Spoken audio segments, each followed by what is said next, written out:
Bonjour chers amis internautes de Kéwoulo TV et bienvenue à votre dernier rendez-vous d'actualité internationale de cette semaine. Et oui, aujourd'hui c'est le vendredi 28 juin 2024. Sans plus tarder, nous allons démarrer par les titres.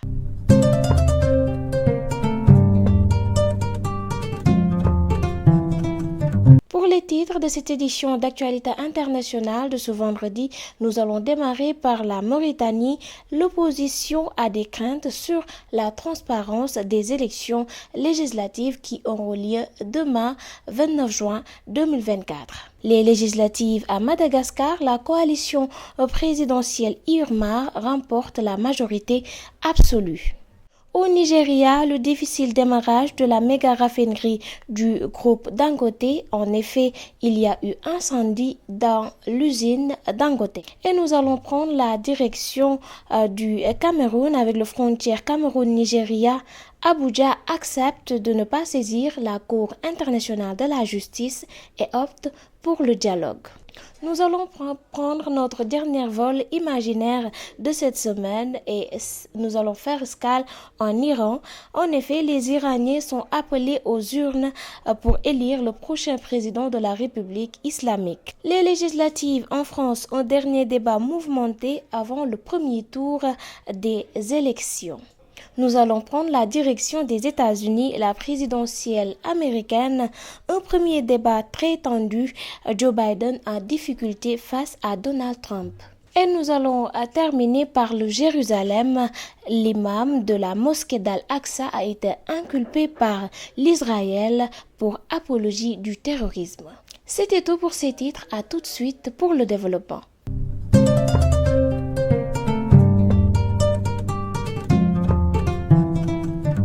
En Mauritanie, les craintes de l'opposition sur la transparence des élections législatives, quelles mesures ont été prises pour assurer la fiabilité du scrutin présidentiel du 29 juin 2024 en Mauritanie?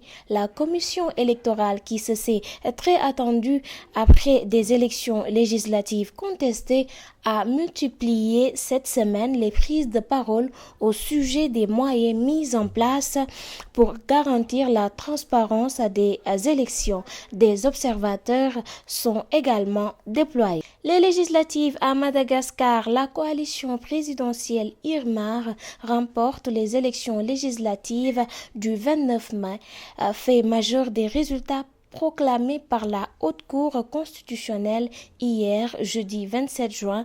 Les nombreuses requêtes déposées en annulation de voix ont été en grande majorité rejetées quand elles venaient de l'opposition. Elles ont toutefois fait basculer l'issue de l'élection au bénéfice du camp présidentiel dans 3 districts.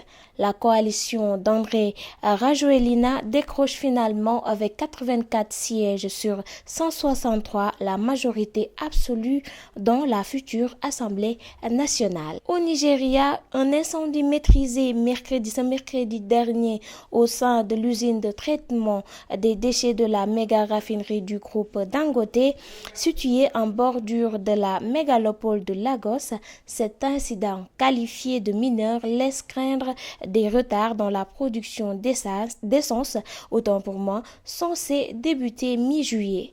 En effet, une vidéo virale montre un épais nuage de fumée s'élever au-dessus de la raffinerie à 20 milliards de dollars construite par Aliko Dangote. Un incident mineur qui n'a fait aucun blessé mais qui fait tâche alors que la production d'essence censée débuter en juin a été repoussée à mi-juillet. Le frontière Cameroun-Nigeria Abuja accepte le dialogue. Le dialogue plutôt que la justice internationale pour trouver un consensus sur les derniers kilomètres et de frontières à démarquer. Le Cameroun et le Nigeria se sont mis d'accord ce mercredi et jeudi 27 juin lors de la 20e session extraordinaire de leur commission mixte à Yaoundé. Ainsi, le Nigeria accepte de ne pas saisir la Cour internationale de justice pour résoudre les derniers points litigieux en suspense. Nous allons prendre notre vol imaginaire comme nous avons l'habitude de le faire et c'est le dernier vol de cette semaine et cette fois-ci c'est pour l'Iran. Les Iraniens sont appelés aux urnes en effet. Plus de 60 millions d'Iraniens sont appelés aux urnes ce vendredi 28 juin. Tous les ténors modérés et réformateurs se sont mobilisés ces dernières semaines pour appeler les Iraniens à se rendre aux urnes. Parmi les 6 candidatures validées par le Conseil des gardiens de la Constitution, ils ne sont plus que 4 en lice. En France, le second et dernier débat des élections législatives a eu lieu hier jeudi 27 juin. Le premier secrétaire du PS, Olivier Faure, a représenté la coalition de gauche Nouveau Front Populaire face à lui, Jordan Bardella du parti d'extrême droite Rassemblement National et Gabriel Attal, Premier ministre et représentant de la majorité sortante, qui ont déjà débattu ensemble mardi 25 juin dernier. Pendant le débat, des désaccords profonds ont pu être mis au jour et dans une certaine agitation. Présidentielle américaine, un premier débat très tendu, Joe Biden en difficulté face à Donald Trump. Le président américain Joe Biden et son prédécesseur républicain Donald Trump ont débattu hier jeudi 27 juin dans une atmosphère tendue où les invectives se sont enchaînées. En effet, durant les 90 minutes de débat télévisé, la voix de Joe Biden était à peine audible, ses mouvements étaient lents et son regard absent. Le président américain a plusieurs fois bégayé, il s'est repris laborieusement, a perdu le fil de ses pensées et face à lui, Donald Trump s'en est donné à cœur joie. Je n'ai rien compris à la fin de sa phrase, a-t-il dit. À un moment, je ne sais même pas s'il sait lui-même ce qu'il voulait dire. Une prestation jugée désastreuse sur les plateaux des chaînes d'information américaines. Même l'ancienne directrice de communication de Joe Biden est bien obligée de reconnaître que c'était un débat vraiment décevant pour Joe Biden. Impossible de le dire autrement, déclare Kate Benenfold. Et nous allons terminer par le Jérusalem où a été inculpé l'imam de la mosquée Al-Aqsa à Jérusalem, Cheikh Ekrima Sabri est accusé d'avoir fait l'éloge de Palestiniens ayant tué des Israéliens et qui a dénoncé hier une campagne fabriquée. Ancien grand mufti de Jérusalem et dirigeant du Haut Conseil islamique, Cheikh Ekrima Sabri, 85 ans, a été inculpé mercredi après des déclarations soutenant un assaillant ayant tiré en octobre 2022 sur des gardes de la colonie israélienne de Malé Adoumim en Cisjordanie,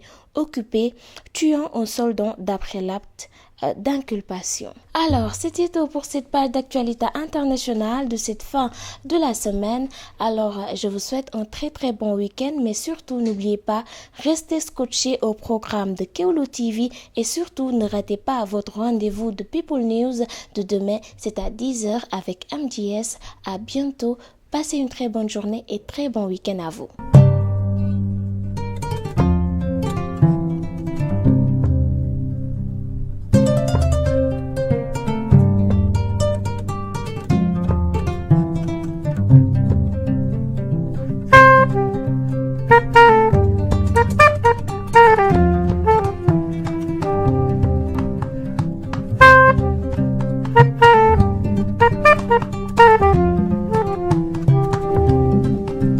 Molu ngali konton kolen na jali yasilola iye kamben kabo dum munya bolodi